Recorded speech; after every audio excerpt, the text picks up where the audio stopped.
This channel does not promote any violent, harmful, or illegal activities. All content provided by this channel is meant for an educational purpose only. যদি MDH kitchen king কিচেনে থাকি তো আমরা যা ইচ্ছে তৈরি করতে পারি। বেগুনের ভর্তা, আলু কপি, ভিন্ডি মশলা, আরো অনেক কিছু।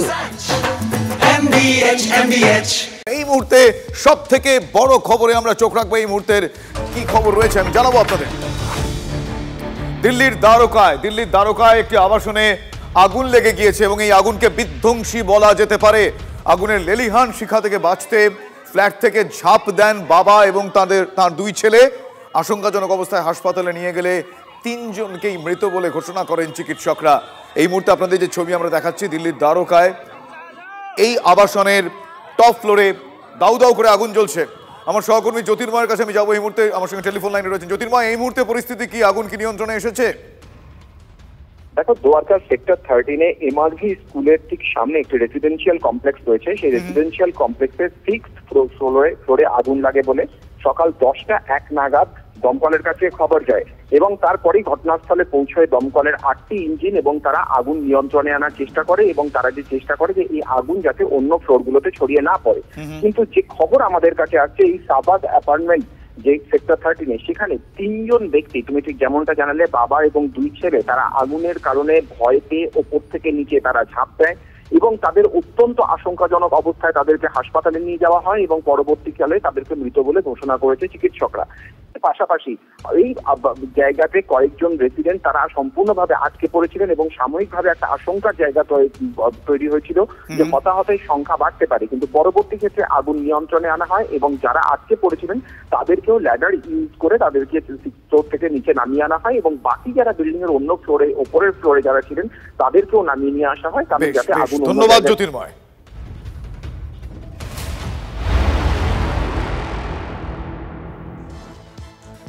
এবার আসি নিউটন দাস প্রসঙ্গে। কাকদ্বীপের ভোটার বাংলাদেশি নিউটন দাস, তাই জেলা প্রশাসন খুব স্বাভাবিকভাবে অস্বস্তিতে পড়ে গিয়েছে এবং শীঘ্রই জাতীয় নির্বাচন কমিশনে রিপোর্ট দিতে চলেছে দক্ষিণ 24 পরগনা জেলা প্রশাসন এবং সেজন্য তড়িঘড়ি একটা রিপোর্ট তৈরি করে ফেলেছে জেলা প্রশাসন।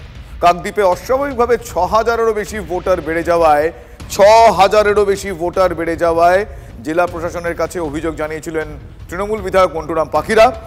তার করা অভিযোগও খতিয়ে দেখা হচ্ছে বলে জেলা শাসক জানিয়েছেন। বিধায়কের অভিযোগ খতিয়ে দেখা হচ্ছে কারণ বিধায়ক মন্টুরাম পাখিরা তিনি জানিয়েছেন যে অস্বাভাবিকভাবে ভোটার সংখ্যা বেড়ে গিয়েছে এবং সেই সংখ্যাটা 6000-এরও বেশি এবং তিনি সেটা জেলা শাসকের কাছে জানিয়েছেন। তার করা অভিযোগ খতিয়ে দেখা হচ্ছে বলে জেলা শাসককে আমরা ফোন করেছিলাম, তিনি জানিয়েছেন। এবার এর কয়েকটা গুরুত্বপূর্ণ বিষয় রয়েছে। এই ব্যক্তি নিউটন এপারে জেল খেটেছিল, সেই জেল খাটা বাংলাদেশি নিউটন ওপারে আবার বিদ্রোহী। নিউটন দাসকে ছাড়াতে গিয়েছিলেন কারা? সুন্দরবনের তৃণমূল কংগ্রেস নেতারা। ছবি ভাইরাল হতে শোরগোল পড়ে গিয়েছে, খুব স্বাভাবিকভাবে শোরগোল পড়ে যাবেই।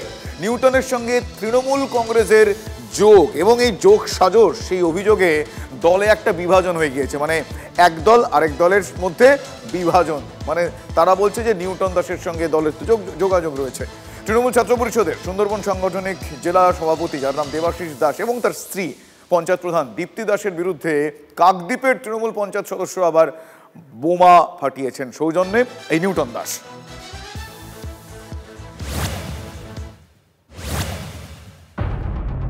বাংলাদেশের ছাত্রনেতা, কোটা আন্দোলনের মুখ নিউটন দাস কাকদ্বীপের ভোটার।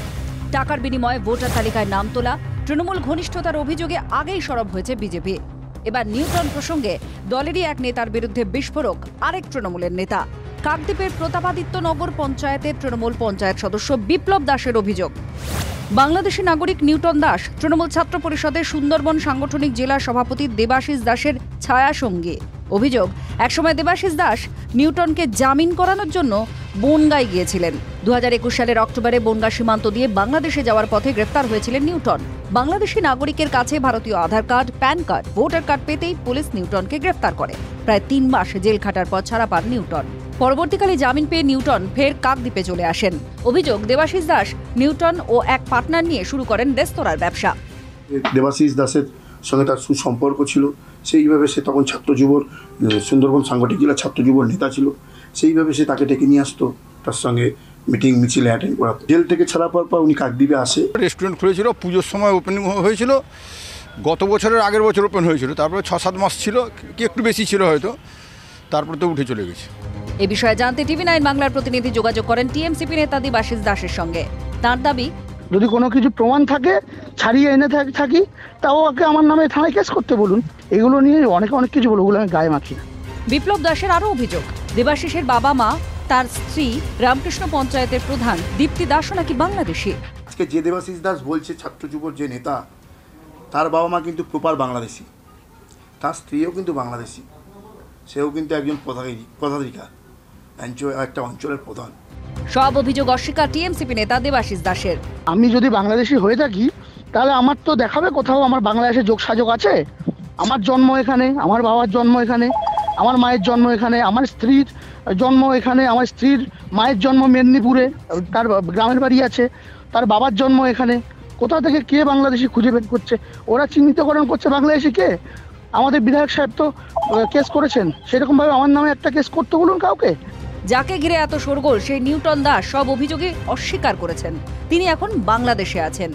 ভিডিও বার্তা বিভিন্ন মিডিয়াতে ছড়ানো হয়েছে, যেটা সম্পূর্ণ গুজব। এগুলো সমস্ত কিছু চক্রান্ত। 2014 সাল থেকে আমার কাকদ্বীপের ভোটার, কিন্তু 2017 সালে আমার ভোটার কার্ডটি হারিয়ে যায়। তখন 2018 সালে আমি আবার আমাদের বিধায়কের সহযোগিতা নিয়ে আমি আবার আমার কার্ডটি তুলি। নিউটন দাসকে নিয়ে তৃণমূলের অন্দরের কোন্দল প্রকাশ্যে আসায় সেটাকে হাতিয়ার করে ময়দানে বিজেপি। ভোটার তালিকায় কারচুপির অভিযোগে সরব গেরুয়া শিবির, তদন্তের দাবি তুলেছেন তারা। এখানে শুধু দেবাশিস দাস একা আর তৃণমূল বাকি সবাই সৎ, তারা অন্য কোনো এই রকম বিষয়ে জড়িত নয়, বিষয়টা এরকম নয়। তৃণমূলের ছোট বড় মেজ সমস্ত নেতারাই এই কাণ্ডের সঙ্গে জড়িত। মালদার হরিশ্চন্দ্রপুর 1 নম্বর ব্লকের রশিদাবাদ গ্রাম পঞ্চায়েতের প্রধানের চেয়ারে বসেছিলেন বাংলাদেশি নাগরিক নাসিয়া শেখ ওরফে লাভলি খাতুন। নিজের নাম হারিয়ে আসল পিতৃ পরিচয় গোপন করে এলাকার একজন বাসিন্দাকে বাবা সাজিয়ে ভারতীয় হওয়ার চেষ্টা করেছিলেন তৃণমূলের লাভলি। পরে তদন্তে বাংলাদেশে প্রমাণিত হওয়ায় তার প্রধান পদ খারিজ হয়ে যায়। এবার শ্রী শ্রী রামকৃষ্ণ পঞ্চায়েতের প্রধানের বিরুদ্ধে বাংলাদেশি নাগরিক হওয়ার অভিযোগ তোলেন শাসক দলেরই এক নেতা। স্বাভাবিকভাবেই নিউটন বিতর্কে প্রশ্ন উঠে গেল, তাহলে কি তৃণমূলে আরও একজন লাভলি খাতুন আছেন? শুভেন্দু হালদারের রিপোর্ট, TV9 বাংলা।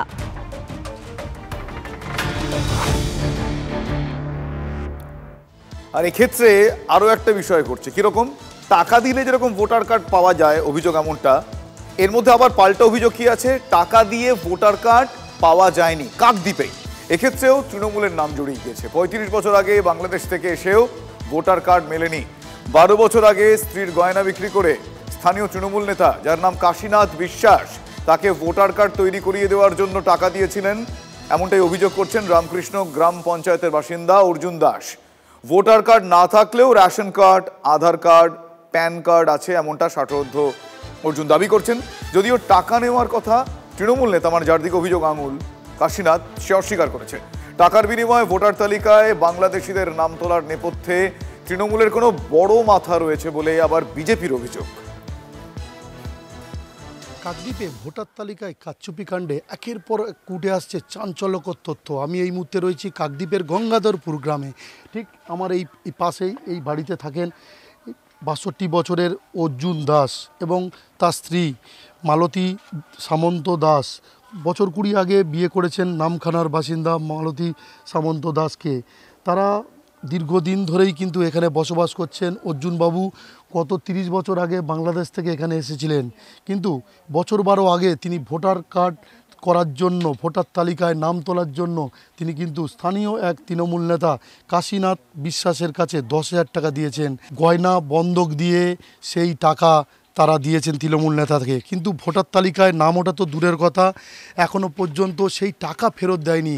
ফলে যত সময় যাচ্ছে বাংলাদেশ ইস্যুতে একের পর এক তথ্য উঠে আসছে আমাদের কাছে। কাকদ্বীপ থেকে ক্যামেরায় সৌভিকের সঙ্গে শুভেন্দু হালদার, TV9 বাংলা। আমার ভোটার কার্ড হচ্ছে না, যার কাছে যাই কাগজপত্র দিয়ে হয় না হওয়াতে যা ওনারে টাকা দিছি 10,000। কাকে টাকা দিয়েছে? কাশিরে, হ্যাঁ, কাশি বিশ্বাসের। কত টাকা? 10,000 টাকা। তারপর ভোটের নাম ওঠেনি? ভোটার আই কার্ড করে দিয়ে নাম উঠবে কেমনি, ভোটার দুমু কেমনি, হবে না তোমার, তাহলে আর টাকা দাও, না টাকা হয়ে টাকা তাদেরকে দিছে, এরা টাকা দেয় না, ওরা টাকা দিয়ে ভোটার হয়েছে, এই জন্য যাই দিছিলাম। শুনেছেন অনেকে হয়েছে? হ্যাঁ, আমার হয়নি। টাকা দিয়েছিল বলছে ভোটার তালিকায় নাম তোলার জন্য, টাকা দিয়েছিল? হ্যাঁ দিয়েছে তো। কত টাকা দিয়েছে? 10,000 টাকা দিয়েছে। কাকে দিয়েছিল? ওই কাশি বলে একজন লোক, ওনাকে দিয়েছে। এই কাশি বিশ্বাস কি অনেকের কি নাম তুলে দিচ্ছে এরকম ভোটার কার্ডে? শুনেছেন? পরে শুনেছি, কিন্তু এনারটা হচ্ছে না কেন সেটা তো বুঝতে পারছি না। আমাকে দেয়নি, আমার হাতে টাকা দেয়নি। না। আপনি কি পদে আছেন? আমি কোনো পদে নেই, আমি তৃণমূলে সইনি। আপনার নেতা কে? হ্যাঁ, আপনার নেতা? আমার নেতা এখানে হচ্ছে দেবাশিস দাস, পঞ্চায়েত। আপনি কি দেবাশিসের হয়ে কাজ করেন এলাকায়? আমার এলাকায় এখানে মেম্বার আছে পানুরাম দাস আছে আমার পঞ্চায়েত সদস্য আমার বুধে, আর এই বুধে হচ্ছে পুতুল জানা। বলছে আপনি নাকি অনেকের নাম ভোটার লিস্টে? না, এরকম কোনো যদি প্রমাণপত্র থাকতে পারে, যদি দিতে পারে, ঠিক আছে, সেরকম আমার সাজা হবে, তার জন্য আইন কারণ আছে, সাজা আছে। আপনার নামটাই বা কেন বললেন? সে মানুষ যদি কত রকমের ধরনের আছে, কেউ যদি কিছু বলে থাকে তার জন্য কাজ দোষ।